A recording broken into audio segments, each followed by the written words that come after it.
I'm Allister D'Souza. These are the top stories that made headlines in the United States this week. Just 100 days in, and the Trump administration has seen its first major leadership shake-up. National Security Advisor Mike Waltz has been ousted. Secretary of State Marco Rubio takes his place for the time being. Waltz has been nominated as U.S. Ambassador to the United Nations. For weeks, Waltz had been under fire for adding a journalist by mistake to a chat group where sensitive military plans were discussed. Today's agreement signals clearly to Russian leadership that the Trump administration is committed to a peace process centered on a free, sovereign, and prosperous. The US and Ukraine have signed a much-awaited rare earths deal that gives Washington access to the war-torn country's minerals. The deal also includes access to oil and gas reserves. Vice President Vance says he's optimistic about a breakthrough in peace talks, but not confident. He says Russia's occupation of Ukraine is unlikely to end soon.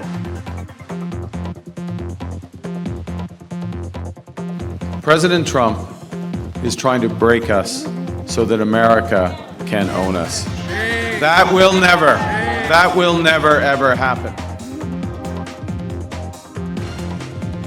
Right after his sweeping election victory, Canadian Prime Minister Mark Carney promised to immediately take on US President Trump on trade. Amid a historic voter turnout, Carney delivered a stunning political upset in clinching the top job. US President Trump says Carney will visit the White House within the next week or less. President Trump says Harvard University will be stripped of its tax-exempt status amid an escalating legal battle between his administration and Harvard. The White House says Harvard and other elite institutes have been fostering anti-Semitism and other forms of discrimination on campuses.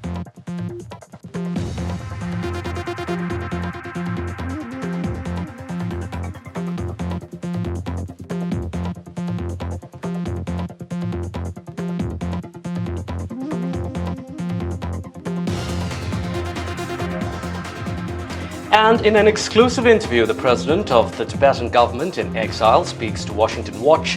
Sinkyong Sering is in D.C., hoping to get critical funding frozen by the Trump administration restored separately. Sering says come July, there could be word on the Dalai Lama's successor.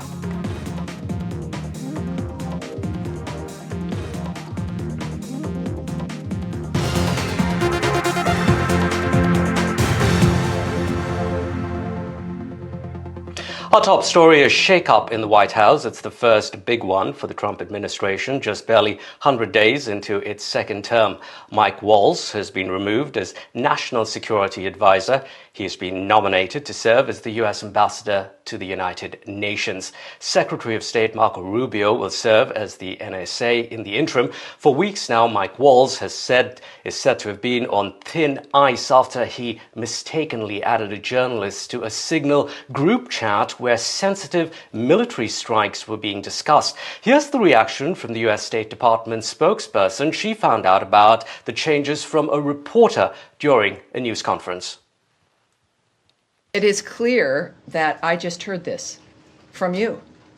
This is the magic. Well, I have some insights as to the potential of certain things that might happen. But when the president, and this of course is all presidential decisions, right?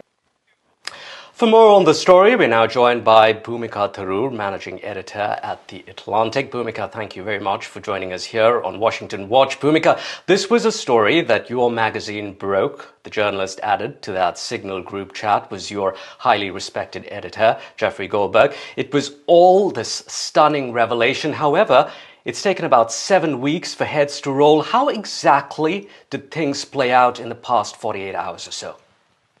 Hi, thank you for having me. Yes, in March, we broke the story when our editor, Jeffrey Goldberg, was added to a Signal chat that was started by Mike Waltz, and then where Secretary of Defense Pete Hegseth shared confidential information about an upcoming military strike. It's unclear who knew what exactly leading up to yesterday's news, but what we know is that A few days ago, Waltz wrote an opinion story sharing all of the national security wins that they've had, 100 national security wins out of Trump's 100 days into the administration. We know that Trump wanted to mark his 100 days in the administration by a rally in Michigan, and initially Waltz was to go, and then reporting is that that Waltz was then directed to not attend. And so it seems unclear how much Waltz specifically knew that this was happening and what kind of advance. But what we know is that there have been reports since this Signalgate story broke that Waltz may not be long for the position. But of course, I learned yesterday that Waltz had it has now moved to ambassador to the UN.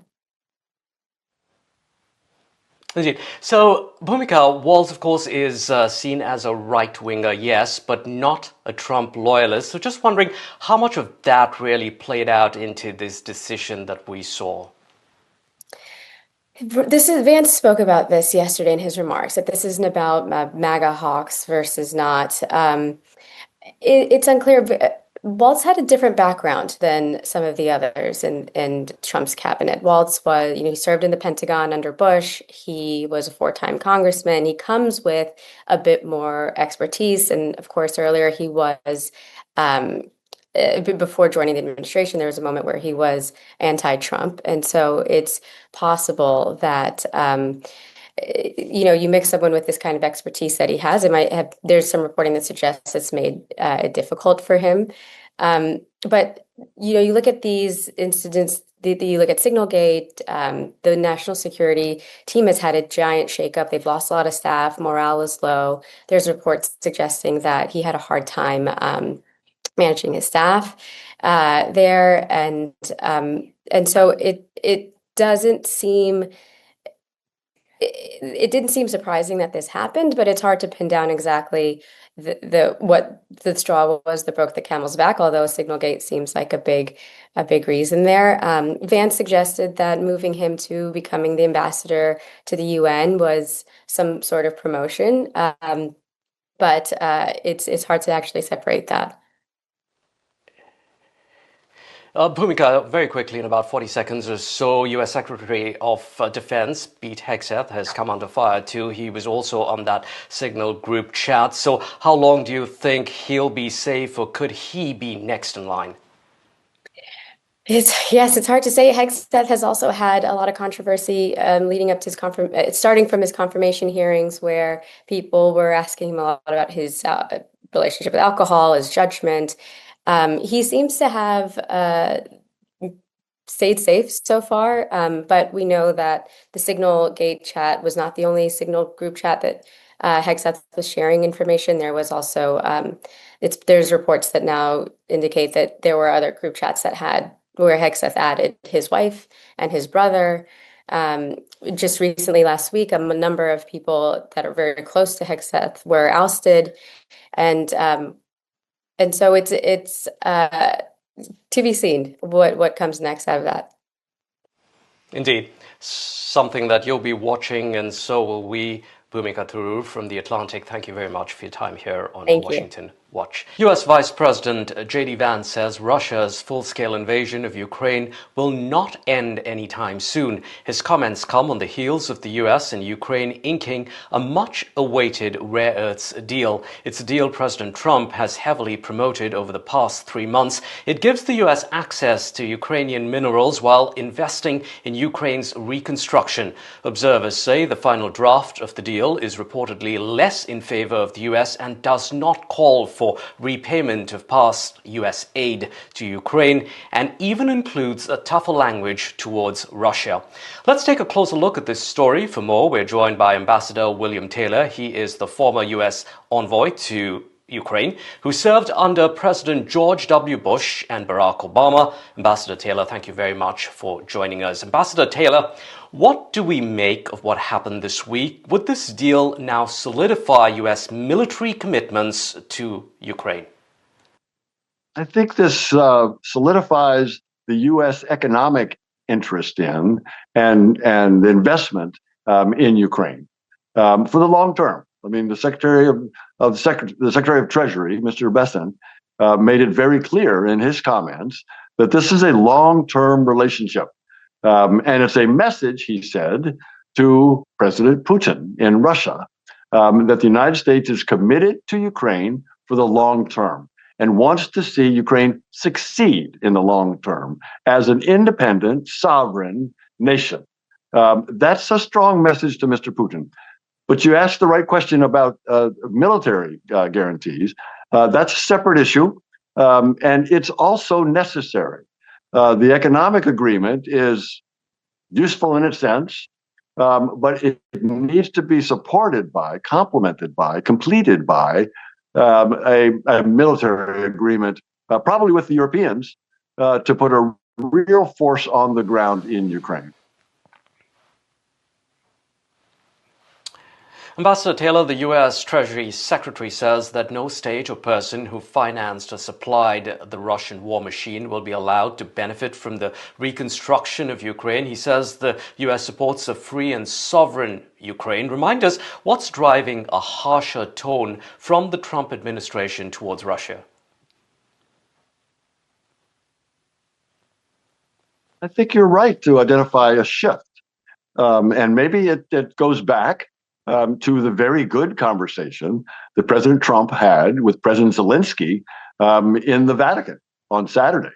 That was the first time that the two men had a direct conversation, person to person, and without vice presidents and special envoys and other aides to filter the discussion. No, this was unfiltered, direct conversation. And you're right. Since then, President Trump sounds like he's begun to realize that President Putin is not part of the solution. President Putin is part of the problem. President Putin is holding up one of maybe President Trump's primary initiatives in the foreign policy field. And President Putin is dragging his feet. And is tapping him along, as President Trump has said. So I think that is a shift that you're right to identify. All right, now the U.S. has made several concessions, including letting Ukraine have full control over the mining and no conditions of repayment of previous U.S. aid. Why is that so? I think in order to get the Ukrainians to agree. This is what happens in negotiations. One side puts down a proposal. The other side evaluates the proposal, identifies the good things and the bad things about the initial proposal. And the second side then makes suggestions, makes a counter proposal to rectify, to bring into balance these elements that you described. You're exactly right. Those were out of balance. And now it's back into balance. So this is the way negotiations should take place. Ambassador Taylor, how much of this deal with Ukraine is about the U.S. diversifying its rare earth needs given the escalating trade war with China? I do. Although I have to say that the timeline on developing these Ukrainian deposits is long. This is not going to be immediate. These are not minerals that are in stockpile in Ukraine. These are mines that have to be identified, developed, and it will take time to develop these minerals. So it's important to do what you said, that is to diversify the sources. Ambassador Taylor, thank you very much indeed for your time here on Washington Watch. For days, President Trump's deal-making has rewritten Washington's policies on everything from immigration to the economy. Trump says he's off to the best start ever as president. NDTV's Disha Bakshi takes a closer look if that holds true, especially when it comes to the economy. In 100 days, we have delivered the most profound change in Washington in nearly 100 years. I read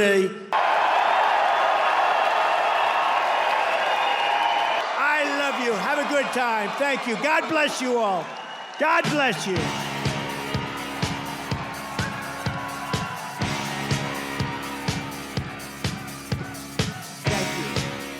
At a grand campaign-style rally, US President Donald Trump touted that he's had the best start as president in modern US history. Yet, data doesn't back him. His second term has begun with an economic slowdown, with the US economy shrinking for the first time in 3 years in the first quarter, a direct impact of the administration's flip-flopping tariff policy.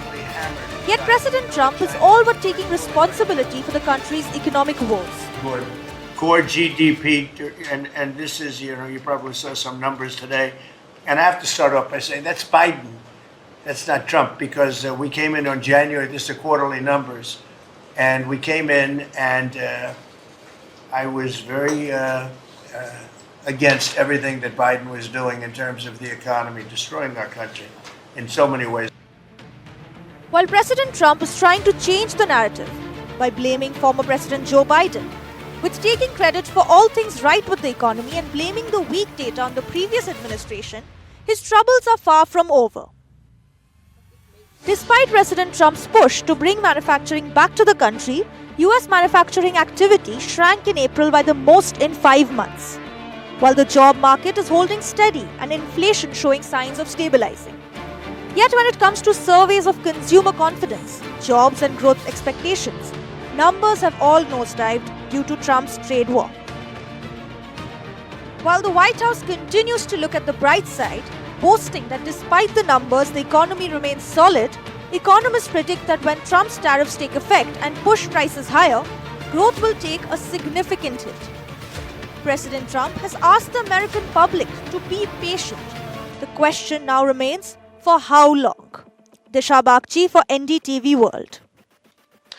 To an exclusive Washington Watch interview now, the president of the Tibetan government in exile sat down with NDTV for a candid conversation. He spoke about the challenges in meeting with the current Trump administration. That apart, Sinkyong Penpasering also told us about the Dalai Lama's succession plans. US President Donald Trump recently crossed the 100-day mark. Decisions here in Washington, D.C. by the administration have had far-reaching consequences on people across the world, including those in Tibet. The president of the Tibetan government in exile is in D.C. meeting with Trump officials. He joins us now to talk about his high-stakes trip to the United States. Thank you very much indeed, Sikong Penpasering, for speaking to NDTV. Thank you for having me. Let's talk more about that funding, USAID. For decades now, it's helped Tibetans in exile in India with various programs, whether it's hospital equipment, computers for kids in school, meal programs. Give us a sense of how those funding cuts have affected Tibetans in exile in India. Of course, this is a privilege for the Tibetans. We will always be grateful to the United States government and the people for their support through the decades.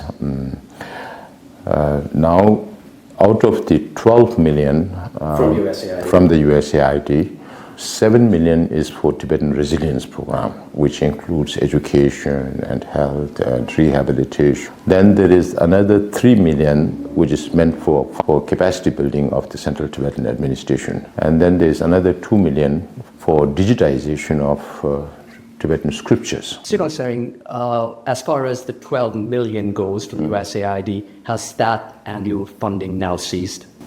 As of now, it's ceased, but now that I'm here in Washington, D.C., meeting with people in the Congress and also with the administration, so there may still be a little leeway to maneuver if the administration is really keen to get it back on track. Said that, like you mentioned, the next successor or the next reincarnation will come from the free world. It could well be a woman. It could also be an appointment could also be made before the Dalai Lama passes away. Is there any status update on that? I know there was talk of perhaps making some kind of statement during his birthday with his 90th birthday, which is in July. Yes, so the only document that is available on His Holiness reincarnation is the September 2011 document, in which he talks about when His Holiness reaches the age of 90, he would make some statement. And that's now only a few months down the line. What are we expected to hear? Yeah, so we will be holding a conference of all the religious heads of Tibetan Buddhism in Dharamsala from July 2nd to 4th. And we are hoping that His Holiness will address this conference. Is there going to be a decision? That I'm not sure, because that has to come from His Holiness. So, but it could be? No, it could be. He may make a statement. Earlier, I even used to say, even today, His Holiness keeps reassuring us that he will live up to 113 years of age or another more than 2 decades. So we believe that this Dalai Lama will live very long. I understood you correctly that this statement coming in July could be anything, but could also include a perhaps decision on who his successor might be. No, you mentioned about all the things, emanation and all the things, but from the latest book of His Holiness, Voice for the Voiceless, I think the indication is more towards reincarnation. That means finding a soul boy after the 14th Dalai Lama. Emanation is appointing somebody before your demise. That I'm not sure. So I have been saying, even at 90, if His Holiness feels very good, he might say it's too early to make a statement. So it's only a few months down the line, so let's wait for that and see what His Holiness has to say in July. The war in Ukraine has seen over 3 long years of fighting for Ukrainians who managed to flee the horrors of war. Every day is a reminder of how their countrymen and loved ones suffer back home. We caught up with a group of Ukrainian singers here in the US who are doing their bit in the hope that one day the guns will go silent. Singing for peace at a time of war.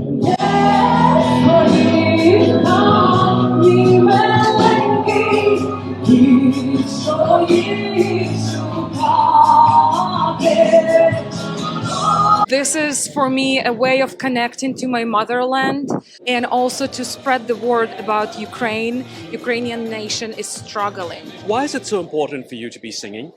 Because make songs, not guns.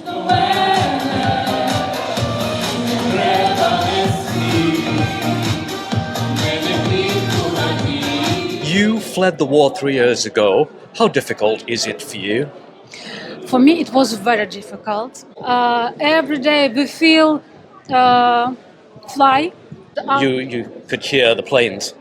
I not hear. I feel it because my house is shaking.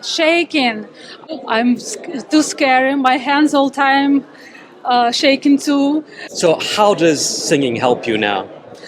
Oh, it's very helped me. Now I'm not nervous.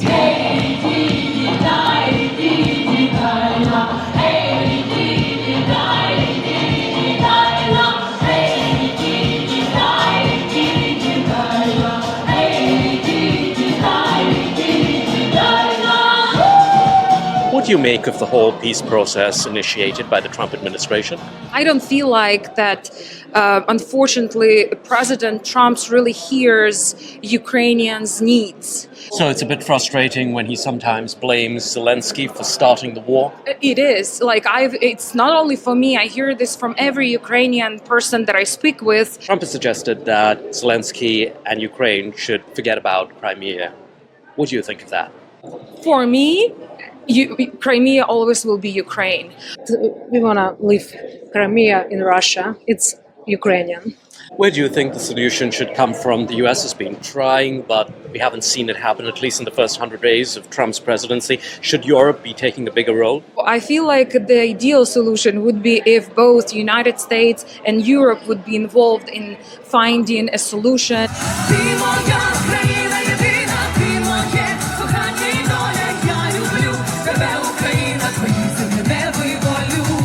And you do have a special song for our Indian viewers, don't you?